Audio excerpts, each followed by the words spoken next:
A ver, ¿qué significa ser un portador de Cristo? Un Cristóforo. Y antes de que nadie piense que esto va a ser una clase de catequesis, lo aclaro ya. No hablamos de una figura religiosa al uso. Según las fuentes que vamos a analizar hoy, es más bien una meta evolutiva, un estado de conciencia para la humanidad. Hoy nos vamos a sumergir de lleno en el pensamiento de Rudolf Steiner para entender este camino esotérico. Un proceso que, según él, va desde una preparación moral que es casi de atleta de élite, hasta una transformación total de cómo vemos la realidad. O sea, la misión hoy es entender qué demonios implica este sendero, qué exige y cómo le da la vuelta a conceptos que creíamos tener claros como la fe o incluso los milagros. Es que esa es la clave de todo. Las fuentes insisten muchísimo en que esto no es un camino de devoción pasiva, ¿sabes? De sentarse a rezar y a esperar. No, no. Lo describen como un proceso metódico, casi una ingeniería del alma, una ciencia del espíritu, es la palabra que usan. El objetivo es dar un salto cuántico, pasar de la fe heredada, de creer lo que te cuentan, a lo que en esta tradición llaman gnosis. Y gnosis al final no es más que conocimiento directo, verificado por ti, de esas realidades espirituales. Así que, para poner un poco de orden, podríamos dividir nuestro análisis de hoy en 3 bloques. Primero, los cimientos, la preparación ética, que lo es todo. Segundo, las etapas del viaje. Y tercero, la pregunta del millón. ¿Cómo vive, cómo ve el mundo alguien que ha llegado al final? Perfecto, pues vamos a ello. Y lo primero que me ha dejado, noqueado, es una regla de oro que parece que lo rige todo. Dicen, por cada paso que des en la búsqueda de conocimiento superior, da 3 en la perfección de tu propio carácter. Esto a mí me choca. En un mundo obsesionado con el atajo, con el hack, aquí te dicen que para avanzar 1 metro en lo espiritual, tienes que avanzar 3 en ser mejor persona. ¿Por qué la ética es más importante que, no sé, la meditación o las visualizaciones? Es que aquí es donde la cosa se pone fascinante. Porque la ética no la plantean como un mandato moralista en plan, sé bueno. Es un requisito técnico, indispensable. Es como si quisieras ser astrónomo. No te vale con tener muchas ganas de ver estrellas, ¿no? Necesitas un telescopio. Y con las lentes limpias, calibradas, sin esa base moral, dicen las fuentes, cualquier percepción que creas tener puede ser una alucinación, una proyección de tu ego o, en el peor de los casos, un poder que acabas usando para manipular. La moralidad en este sistema es el órgano sensorial espiritual. Es lo que garantiza que lo que ves es real, que no es un espejismo. Y para construirlo, Steiner propone algo muy concreto. 6 ejercicios, los 6 Nebenübungen, que son como una tabla de gimnasio para el alma. Vale. Aquí es donde esto se pone interesante de verdad, porque una cosa es la teoría y otra es el gimnasio. ¿Cómo se entrena esto? El primer ejercicio que mencionan es el control del pensamiento. Y el ejemplo es brutal. Intentar concentrarse en algo simple. Un lápiz. 5 minutos. Solo el lápiz. Sin que la mente se te vaya a la lista de la compra, al email que tienes que mandar. Sinceramente, hoy en día, con las notificaciones y todo, esto me parece más difícil que correr una maratón. Y es que lo es. El objetivo es brutal. Enseñar a la mente a seguir un hilo, de principio a fin, sin desviarse. Es una pula de prejuicios, de ruido mental. Una vez tienes esa base, viene el segundo. Control de la voluntad. O iniciativa en las acciones. Y este es curiosísimo. Te pide que elijas una acción insignificante, que no sirva para nada, y te obligas a hacerla cada día a la misma hora. Por ejemplo, cruzar los brazos a las 3:10 de la tarde. Espera. Cruzar los brazos. Pero, ¿qué sentido tiene eso? Parece una tontería. Ese es el punto.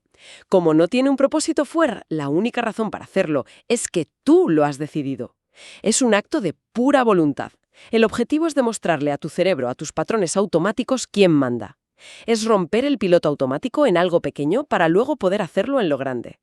El tercero es la ecuanimidad, el control de los sentimientos, que no significa no sentir, ¿eh? Significa construir un centro de calma interior que no se tambalee, ni con la mayor alegría ni con la peor pena. Ser el ojo del huracán. Esto, dicen, es vital para no ser una marioneta en el plano astral. Has mencionado el plano astral.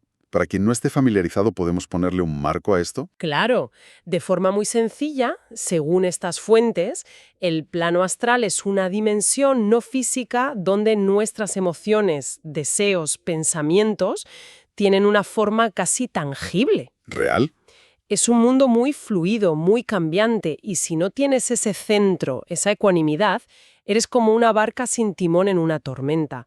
Eres fácilmente influenciable por otras fuerzas o entidades de ese plano. Entendido. Es como aprender a mantener el equilibrio en un terreno que resbala mucho. Y luego viene el cuarto ejercicio, la positividad. Y este me ha volado la cabeza. La idea de buscar activamente lo bueno, lo bello, en todo, hasta en lo más horrible. El ejemplo que dan es el de Cristo que, al pasar junto al cadáver de un perro en descomposición, mientras todos se tapan la nariz asqueados, él dice, ¿qué dientes tan blancos tiene? Es una imagen potentísima, ¿verdad? Totalmente. Un momento, es que esto es increíble. O sea, no se trata de ignorar lo malo, la podredumbre, sino de tener la disciplina de encontrar la belleza incluso ahí. Eso cambia por completo la idea del optimismo. No es ser ingenuo, es ser increíblemente fuerte. Pero, ¿no hay un riesgo aquí de caer en una positividad tóxica? ¿De ignorar problemas reales que hay que afrontar? Es una pregunta muy pertinente. Y la respuesta que dan estas fuentes es que no se trata de negar la oscuridad, sino de no dejar que te defina, ni a ti ni a tu percepción del mundo. Es un entrenamiento para que tu primera reacción no sea el juicio o el rechazo, sino la búsqueda de esa chispa de luz. El quinto ejercicio está relacionado, la apertura mental, o imparcialidad, que se resume en suspender el juicio automático, para estar dispuesto a aprender de cualquier cosa. Como dicen los textos, de una hoja de árbol o del babear de un niño. Y por último, el sexto, la armonía, que es la capacidad de practicar los otros 5 a la vez, logrando un equilibrio perfecto entre lo que piensas, sientes y haces. Madre mía. O sea que, antes de empezar a ver nada raro, tienes que convertirte en una persona increíblemente equilibrada, dueña de sí misma. Y compasiva. Esto no es un hobby de fin de semana, vamos. Es una reingeniería completa de la personalidad. Las fuentes lo llaman ingeniería inversa del desarrollo humano. Recuperar conscientemente fuerzas que teníamos. Exacto. Es reconstruir el edificio del alma ladrillo a ladrillo, para que sea seguro y funcional antes de invitar a visitantes de otras dimensiones. Vale. Pongamos que alguien se pasa años en este gimnasio del alma y consigue esa base. ¿Y ahora qué? ¿Cuáles son los siguientes pasos en este mapa? Las fuentes hablan de 3 etapas: preparación, iluminación e iniciación. La primera. Preparación es en realidad consolidar todo lo que hemos hablado. Es aprender a tratar los pensamientos y sentimientos no como algo tuyo, sino como entidades con vida propia que observas. Una práctica clave aquí es desarrollar lo que llaman una escucha profunda y silenciosa. El ejercicio es simple, pero dificilísimo. Escuchar a alguien hablar sin reaccionar por dentro, sin juzgar, sin preparar tu respuesta, nada, solo absorber. Ese silencio interior es lo que, según ellos, abre el canal para escuchar la palabra interior, la intuición directa. Y de ahí, si lo consigues, saltas a la iluminación. Y aquí es donde la cosa se pone, psicodélica. Hablan de despertar los órganos de percepción espiritual. Y el ejercicio central es, cuanto menos curioso, sentarse a contemplar de forma comparativa una piedra, una planta y un animal. Y lo clave, como bien intuyes, no es pensar en ellos de forma intelectual. No se trata de decir la piedra es dióxido de silicio, no. Se trata de sentir, dejar que la piedra te inunde con su sensación de quietud, de frialdad, que la planta te llene con su sensación de crecimiento rítmico y que el animal te impregne de su calor, su instinto, su movimiento. ¿Y qué pasa con esos sentimientos? O sea, ¿cómo se convierte eso en ver algo? Aquí es donde damos el salto. Según Steiner, si cultivas estos sentimientos con intensidad, día tras día, con una imaginación viva, empiezan a tomar forma en ese plano astral del que hablábamos. Se manifiestan como líneas y figuras luminosas. Esas son las primeras estructuras de tus nuevos ojos espirituales. Y una vez se abren, el mundo astral se ilumina. Empiezas a percibir los colores del alma y del espíritu. Colores del alma. A ver, ¿y estos colores son literales? ¿Es como ponerse unas gafas de realidad aumentada espiritual o es más una percepción simbólica? Un sentimiento que se traduce a color en la mente. Es una gran pregunta. Las fuentes lo describen como algo más real que la percepción física. No es una metáfora. Se percibe un aura azulada alrededor de pensamientos devocionales, un rojo vivo en las pasiones animales, y el verde del mundo vegetal se transmuta en la percepción de un color que no existe aquí, un rosa etéreo, que es la imagen de la vida misma. Es literalmente ver la cualidad anímica de las cosas. Vale. Si la iluminación es aprender a ver con estos nuevos ojos, la iniciación suena a que tienes que caminar por un territorio nuevo y peligroso con esa visión. Me intriga mucho esa idea de muerte y resurrección en vida y el encuentro con el guardián del umbral. Suena a jefe final de videojuego, ¿no? Y es la prueba más dura, sin duda. Pero el guardián no es un demonio con cuernos que te espera fuera. Es, y esto es aterrador, una imagen espectral creada por ti. Es la suma de todo tu karma, de todas tus acciones pasadas, tus miedos no resueltos, tus debilidades. Es como si, antes de graduarte, la vida te sentara en una sala y te pusiera un vídeo con todos tus errores, las mentiras que has contado, todo. Y te dijera, firma aquí, reconoce que todo esto eres tú. Enfrentarlo requiere un coraje y una humildad brutales. Uf, suena que te tienes que tragar tu propia sombra entera, sin filtros. Y una vez pasas ese mal trago, vienen más pruebas. Hablan del fuego, el agua y el aire. Son pruebas simbólicas, sí, pero vividas internamente con un realismo total. La prueba de fuego es aprender a mantener la calma y la confianza cuando todo tu mundo, lo que te da seguridad, se desmorona. La prueba de agua es saber navegar la incertidumbre, tomar decisiones correctas cuando no tienes toda la información, guiado solo por tu integridad.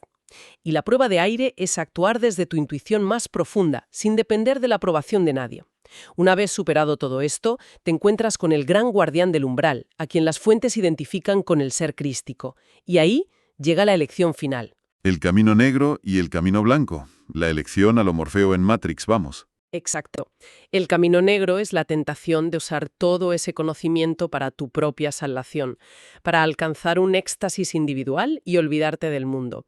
Una especie de nirvana egoísta. El camino blanco, en cambio, es la renuncia a esa paz individual y la dedicación total al servicio de la humanidad, a ayudar a los demás en su evolución. La elección consciente de ese camino blanco es lo que, en esta terminología, te convierte en un Cristóforo. Entiendo. Entonces, la persona que ha recorrido todo este camino, ¿cómo vive? ¿Es un ermitaño en una montaña? ¿O es alguien que va a hacer la compra al Mercadona? Y sobre todo, esa afirmación tan potente de que adquiere plena confianza en la capacidad de hacer milagros. ¿Cómo comemos esto sin atragantarnos? Vive en el mundo, totalmente, pero lo hace de forma consciente en dos realidades a la vez, la física y la espiritual. Su pensamiento ya no es solo una actividad cerebral, se convierte en una fuerza creativa constructora. Su sentimiento es de compasión universal, porque percibe la conexión con todo. Y sus acciones, están guiadas por ese impulso de servicio. Y sobre los milagros, este es el punto que más cuesta entender desde nuestra mentalidad. Según Steiner, el concepto de milagro solo tiene sentido para una conciencia materialista. A ver si lo pillo. Si solo crees en las leyes de la física, cualquier cosa que ocurra fuera de esas leyes tiene que ser, por definición, una violación de la ley. Un milagro. Correcto. Pero para la visión espiritual no existen violaciones de la ley, solo existen leyes que aún no conocemos. Lo que llamamos milagro no es una suspensión de la ley natural, sino la aplicación de una ley espiritual superior que la anula o la redirige. Usan un ejemplo. Si crees que Dios crea un alma nueva de la nada para cada bebé, eso es un milagro constante. Si entiendes la ley del karma y la reencarnación, que un alma continúe su camino de una vida a otra no es un milagro, es la consecuencia lógica de una ley superior. Entonces, la confianza para hacer milagros no es un poder mágico para chasquear los dedos y que aparezca algo. Es la certeza que te da el conocer directamente, por gnosis, esas leyes superiores. Es como un físico que confía en que si mezcla dos sustancias habrá una reacción. No es magia, es conocimiento. Es la capacidad de influir en la materia cambiando la conciencia, porque desde esta óptica la materia solo es espíritu densificado. Has dado en el clavo. Lo llaman un milagro funcional. La capacidad de sanar a alguien o de enseñar de una manera que transforme al alumno, como buscan la medicina antroposófica o la pedagogía Waldorf. Se ve como el resultado directo de todo ese trabajo previo. La confianza no reside en un poder personal, sino en el método. El Cristóforo sabe que cualquier poder que se manifieste a través de él no es suyo, actúa como un canal para fuerzas superiores. Es una humildad inmensa que nace de un conocimiento gigantesco. Por algo tan terrenal como ser mejor persona, pero no por un mandato divino, sino como una necesidad técnica para no volverse loco. Y culmina en un estado donde vives y actúas en sintonía con las leyes profundas del universo. Es una visión que convierte la espiritualidad en una especie de ciencia del alma, con su laboratorio, sus experimentos y sus resultados. Y ese es el cambio de paradigma radical que propone. Sustituye la fe de creer en por el conocimiento de saber qué, verificado por la experiencia interior.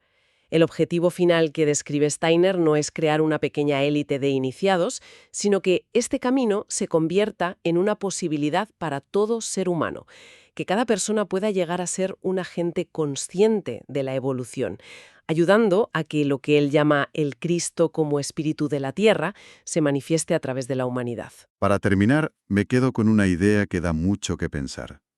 Las fuentes dicen que la iniciación implica aprender a morir mientras se vive. Dejando a un lado todo este camino esotérico, que es muy exigente, ¿qué podría significar para cualquiera de nosotros hoy morir conscientemente a algo? Morir a nuestros viejos hábitos, a esas reacciones automáticas de enfado, de miedo, a esas opiniones que defendemos sin saber por qué. ¿A qué partes de nuestro yo actual tendríamos que dejar morir para sentirnos un poco más libres y quizá encontrar un propósito que vaya más allá de nosotros mismos?